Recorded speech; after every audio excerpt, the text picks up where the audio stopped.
Điều số nàng ở thế nàng lực khủng ngày nắng nhung nàng bộ slide ông pi mê đen tim muối đài nàng đài nàng này với ông pi và con xe được kết rồi tập ba nàng này dầu bay xạ ron Americ chẳng nơi không đây cứ dân miền miền tất cả sòng khăn pi cứ xạ ron Americ chưa bờ tây mùa thốn này dầu muối đỏ sòng khăn nàng là thấy bờ chưa thập tay nàng xạ con này dùng đại chia là bỏ cái dương đang ai tha xạ ron Americ cứ ban từ tôi ai kể pi bảo ráng nơi thay ti buôn cả cái đá một con một con bằng pi rồi chất sập làm mùi hay xạ ron Americ chia bờ tây mùa thốn đồng miền hàm lại ti muối khang xây từ kết bị phốp lốt hay bờ tây ní cứ chia bờ tây đại cái phơi ca một cột bờ trang một cột bờ trang thế tàng tim xá u xà cam đừng cả xà cam phòng đài hạ rốt Americ chia rốt hạ phón đại miền rốt hạ sấp hay bị chia chốn miền đam cầm nát vì chia xa xem cái này chỉ chàng chỉ tới bờ tây Americ nó cứ nơi bờ tây nó cứ miền chia tràn vui xa mình thay tàng mai mình thay tàng chia xa ở tây tết cứ cái có ban từ nơi đừng ban từ tuốt này là bờ tây Americ nó phòng đài hơi rốt này muối miền rốt thì này sẽ bám đừng buộc cờ lắc lại cả nè riêng luôn thả bán niên nét rồi ban bằng khác đòi rọt thom một nón năm một con phạm pi rồi bay sắp phạm pi đại pe nó cứ bờ tây Americ cứ ban từ tôi ai kể rồi một hồi chia rọt thom một nón miền chùm nát chiên kế lơ bị phốp lột dương ở lối dương trong đó Mexica thì mỗi đài nâng đi về ông pi hạ rọt Americ chia bờ tây mua được thôn dùng muối đó sầm khăn để không Mexica nó cứ ban chạy trên chỉ bay tiết bay trong nội tiết cứ muối cứ này ở đây thọ Americ là không nó cứ một nụ cột rốt men sắt luôn nơi đòi Christmas market là một con đòi sập hẹ bằng cô để nơi không nó đá cứ bị chia chôn cột rốt mình tha không mình tha chá cứ cái tay là men sắt luôn nơi đòi riêng khôn mình được ăn kia tôi bên tâm mộ hay cứ cái men sắt sầm rải chất lơ cứ cái men sắt sầm rải lơ vậy để cái trong bàn hơi sợi phép bồ cô để chia coca muối bông kho lại khả năng lo trong coca bông răng bồ cô nắng có đôi chia có viết số điện năng trong loại tim muối đá để sợi phép bỏ bồ cô mình tha không mình tha cha nắng cứ cái trong bông răng tơ lơ bồ lợn nắng cứ cái trong bông răng từ đó bồ cô năng cứ đòi sắt sợi phép bỏ kê thôi cam một sắt ai cả chốn oi một nụ một đẹp nè tiêm thay cá vì ca nghe được bỏ kề cứ bữa tây đó cứ trong oi bây giờ chốn thời miền ca không prăng đầm bơi trong ban nơi ở vậy đầy cái trong bàn hơi bộ cô đẹp nè có rơi tại ăn ở bỏ cả ta bực kết bệnh trên polo cam đầm bơi trên trăm chỉ vật luôn rồi bỏ kê phòng đài hai ca cờ rộp đai khát trong bộ cái này nó cứ trong bên đây tha bộ cô lúc nó cứ thử bệnh trên polo cam đôi chỉ ca nghiêm xanh ca cách không prang không được ca thơ ca nghe chẳng đòi smart phép bỏ kia riêng luôn chấm pua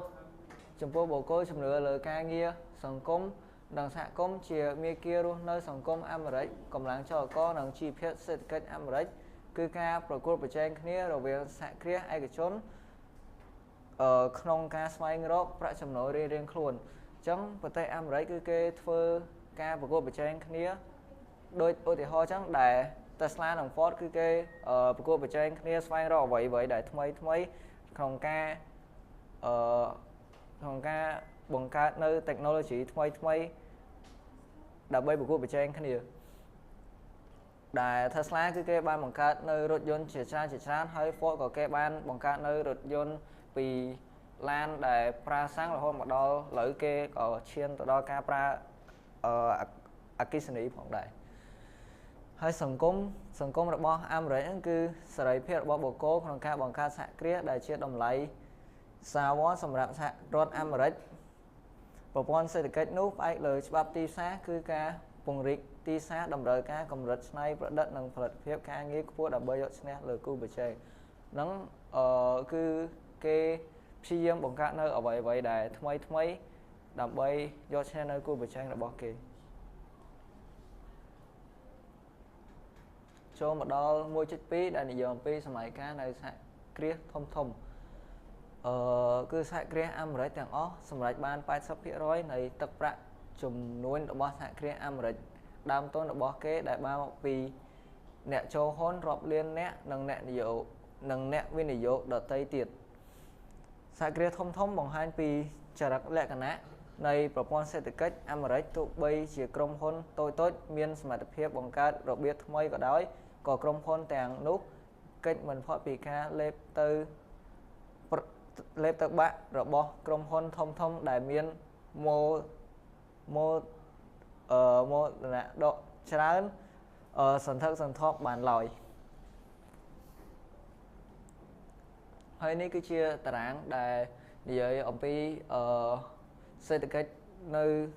ឆ្នាំ2010ដែលពេលដែលផលិតផលក្នុងស្រុកសរុបពេលហ្នឹងគឺសហរដ្ឋអាមេរិកគឺមានចំណាក់ថ្នាក់លេខ3ហើយការរីឯការស្រាវជ្រាវនិងអភិវឌ្ឍពេលហ្នឹងគឺសហរដ្ឋអាមេរិកគឺនៅលេខ1ហើយនឹងភាគរយស្រាវជ្រាវធៀបនឹងផលិតផលក្នុងស្រុកពេលហ្នឹងគឺសហរដ្ឋអាមេរិកមាន 2.6 ដែលនៅលេខ3ហើយចំពោះឯវិស័យឧស្សាហកម្មផ្សេងវិញក៏មានដូចជាកុំព្យូទ័រ McDonald Pizza Hut ហើយនិង Kentucky Chicken អីផ្សេងដែរដែលដើម្បីតម្រូវការរបស់ប្រជាជនហើយនឹងអ្នកធ្វើការនៅនឹងដើម្បីរកប្រាក់ចំណូលក្នុងការចិញ្ចឹមគ្រួសាររបស់គេចូលមកដល់1.3 ដែលនិយាយអំពីកម្លាំងប្រឆាំងសហគ្រាសដែលសមាគមមួយចំនួនជាកម្លាំងប្រឆាំងត្រូវបានបង្កើតឡើងគេរកឃើញសមាគមការពារបរិស្ថានឬសមាគមអ្នកប្រើប្រាស់ដែលផ្ដល់តួនាទីសំខាន់ដល់ពួកអ្នកប្រើប្រាស់សហគ្រាសនីមួយអាចមានសហជីពមួយដែលមានតួនាទីជាអ្នកចរចាជាមួយនឹងសហគ្រាសដែលសហជីពកណ្ដាលគឺ AFL American Federal of Labor ហើយនឹងអង្គការសម័យគឺ CIO ដែលហៅថា Congress of Industrial Organization ចូលមកដល់មាតិកាទី2ដែលនឹងនិយាយអំពីលទ្ធិប្រជាធិបតេយ្យនិងសហព័ន្ធនិយមសហរដ្ឋអាមេរិកគឺបាននិយាយអំពីអំណាចនៅព្រឹទ្ធសភាក៏ដូចទៅនឹងកម្ពុជាដែរគឺអំណាចនីតិប្រតិបត្តិប្រធានាធិបតីអំណាចនីតិបញ្ញត្តិគឺសម្ដេចហើយនឹងអំណាចតុលាការចូលមកដល់រដ្ឋសហព័ន្ធឈរលើការបែងចែកអំណាចនិងការត្រួតពិនិត្យគ្នាទៅវិញទៅមកគឺគេបានរៀបចំអំណាចទាំង3ដើម្បីពង្រឹងនៅសហព័ន្ធធានារ៉ាប់រងយុត្តិធម៌រក្សាសន្តិសុខក្នុងស្រុកនិងកិច្ចការពាររួមគឺគេបានរៀបចំអំណាចទាំង3ហ្នឹងដើម្បីសុវត្ថិភាពក្នុងស្រុកហើយនឹងដើម្បីពង្រឹងឲ្យសង្គមរបស់អាមេរិកហ្នឹងគឺមានការរីកចម្រើននិងមានសណ្ដាប់ធ្នាប់ប្រធានាធិបតីត្រូវគេជ្រើសរើសតាមរយៈការបោះឆ្នោតសម្រាប់អាណត្តិរយៈពេល4ឆ្នាំ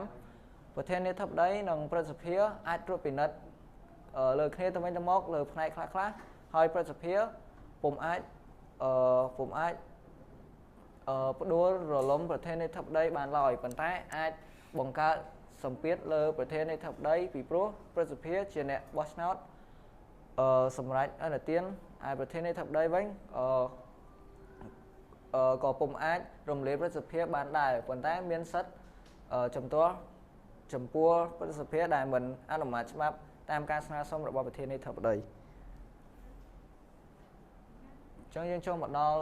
តួនាទីរបស់រដ្ឋសហព័ន្ធដែលនៅអាមេរិកវិញគឺមិនមែនធ្វើការសហគ្រាសទេប៉ុន្តែគឺពេលដែលសហគ្រាសទាំងនោះប្រឈមមុខនឹងបញ្ហាសេដ្ឋកិច្ចនិងសង្គមគ្រួសារសហព័ន្ធត្រូវធ្វើអន្តរាគមន៍ដូចជាខាងវិស័យដឹកជញ្ជូនធម្មពលនិងកិច្ចការពារបរិស្ថានជាដើមហើយរដ្ឋសហព័ន្ធនៅអាមេរិកហ្នឹងគឺក៏ជាអ្នកដែលត្រួតពិនិត្យនិងដាក់បទវិន័យតែប៉ុណ្ណោះរាប់ផ្ដល់ជំនួយដល់វិស័យកសិកម្មនៅពេលដែលកសិករមានបំណុល ដោយឲ្យលុយពួកគេខ្ចីដើម្បីបង្កើតសមត្ថភាពខាងការរក្សាទុកគ្រឿងហ្នឹងគឺចង់មានន័យថាពេលដែលឧទាហរណ៍កសិករមួយចឹងគាត់បានធ្វើកសិកម្មទៅហើយគឺបានខ្វះខាតនៅប្រាក់ចំណូលក្នុងការបង្កើតកសិកម្មរបស់គាត់គឺដោយរដ្ឋគឺគេបានផ្ដល់ឲ្យយើងខ្ចីឲ្យយើងហ្នឹងផលិតនៅធ្វើបង្កើតសមត្ថភាពហើយបានរក្សាទុកគ្រឿងនោះឧបភោគបរិភោគដល់កសិកម្មឲ្យបានត្រឹមត្រូវហើយរដ្ឋក៏បានធ្វើអន្តរាគមន៍ផងដែរក្នុងវិស័យផ្សេងៗក្នុងសេដ្ឋកិច្ចដោយផ្ដល់ហិរញ្ញវត្ថុដល់ការស្រាវជ្រាវហើយរដ្ឋក៏បានទទួលខុសត្រូវលើវិស័យអប់រំការពារជាតិនិងនយោបាយសង្គមសេដ្ឋកិច្ចរដ្ឋទាំង50របស់សហព័ន្ធអាមេរិកគឺបានទទួលខុសត្រូវលើផ្នែកគមនាគមន៍ដើម្បីសម្របសម្រួលដល់ចរាចរណ៍និងប្រជាជននិងសម្របសម្រួលខាងការដឹកជញ្ជូនវិស័យកសិកម្មឧស្សាហកម្មនិងទេសចរណ៍មិនថែមតែប៉ុណ្ណោះរដ្ឋក៏បានយកប្រាក់នោះយកទៅទិញនៅដូចជាយន្តហោះនុយក្លេអ៊ែរហើយនឹងក្របបែកអីផ្សេងៗដើម្បីការពារខ្លួនពីសង្គ្រាមសូមអរគុណអ្នកនរគ្នាដែលបានចូលចិត្តដាក់កលការ